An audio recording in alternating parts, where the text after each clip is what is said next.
দর্শক মণ্ডলী, আজ এসেছি ইতিহাস, ঐতিহ্য, সংস্কৃতি, ভৌগোলিক বৈশিষ্ট্য ও আর্থসামাজিক সম্ভাবনার জেলা ঠাকুরগাঁয়ে। শুরুতেই রয়েছে ঠাকুরগাঁও জেলার প্রয়োজনীয় কিছু তথ্য।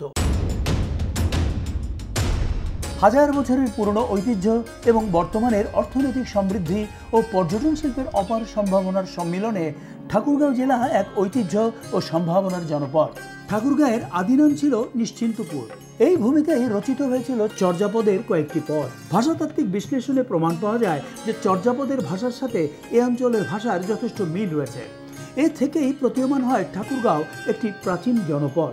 1860 সালে ঠাকুরগাঁও মহকুমা হিসেবে ঘোষিত হয় এবং 1984 সালের 1 ফেব্রুয়ারি 5টি থানা নিয়ে ঠাকুরগাঁও জেলার যাত্রা শুরু হয়। এ জেলার বিভিন্ন স্থানে রয়েছে অজস্র প্রত্নসম্পদ ও মূল্যবান পুরাকীর্তি।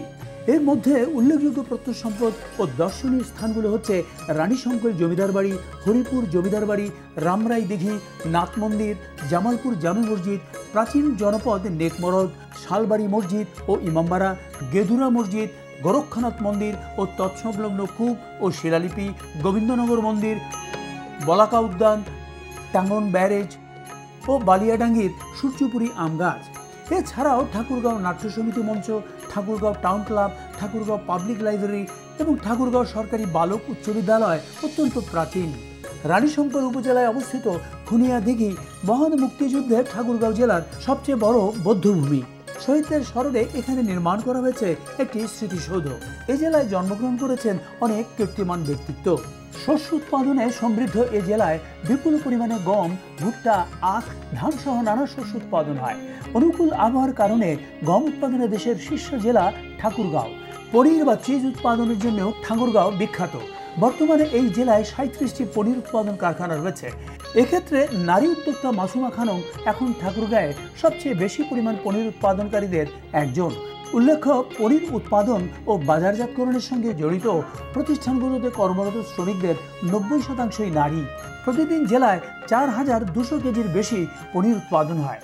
দর্শক মণ্ডলী, আমার পেছনে যে বিশাল গাছটি দেখতে পাচ্ছেন, এটি দেখতে বটগাছের মতো মনে হলেও এটি একটি আম গাছ, সূর্যপুরী জাতের আম গাছ। এটি ঠাকুরগাঁও জেলার বালিয়াডাঙ্গি উপজেলার আমজানখোর ইউনিয়নের সীমান্তবর্তী হরিণবাড়ি মৌজার মুন্ডুমালা গ্রামে অবস্থিত। প্রকৃতির আপন খেয়ালে বাড়তে বাড়তে গাছটি এখন প্রায় 2 বিঘারও বেশি জায়গা জুড়ে বিস্তৃত। এর উচ্চতা হচ্ছে প্রায় 80 থেকে 90 ফুট এবং মূল গাছের ঘের হচ্ছে প্রায় 35 ফুট। গাছটির 3 দিক থেকে 19টি মোটা ডাল বেরিয়ে অক্টোপাসের মতো মাটিতে নুয়ে এক একটি শিকড়ের জন্ম দিয়েছে। ফলে প্রতিটি ডালই এক একটি স্বতন্ত্র বৃক্ষে পরিণত হয়েছে। অনেকের মতেই এটি এশিয়া মহাদেশের সবচেয়ে বড় আম গাছ। কারো কারো মতে এই আম গাছটির বয়স হচ্ছে 200 থেকে 250 বছর। বছর ভেদে এই আম গাছটিতে প্রায় 120 থেকে 150 মণ আম উৎপাদন হয়। ব্যতিক্রমধর্মী এই আম গাছটি দেখতে প্রতিনিয়ত অনেক পর্যটকই এখানটায় আসেন।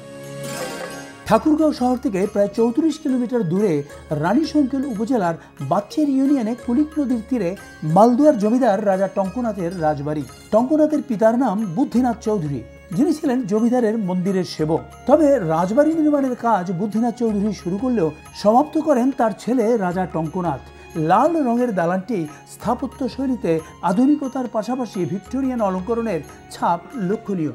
19বিংশ শতাব্দীর শেষ ভাগে রাজবাড়িটি নির্মিত হয় এবং বর্তমানে রাজবাড়িটি প্রত্নতত্ত্ব অধিদপ্তর কর্তৃক সংরক্ষিত।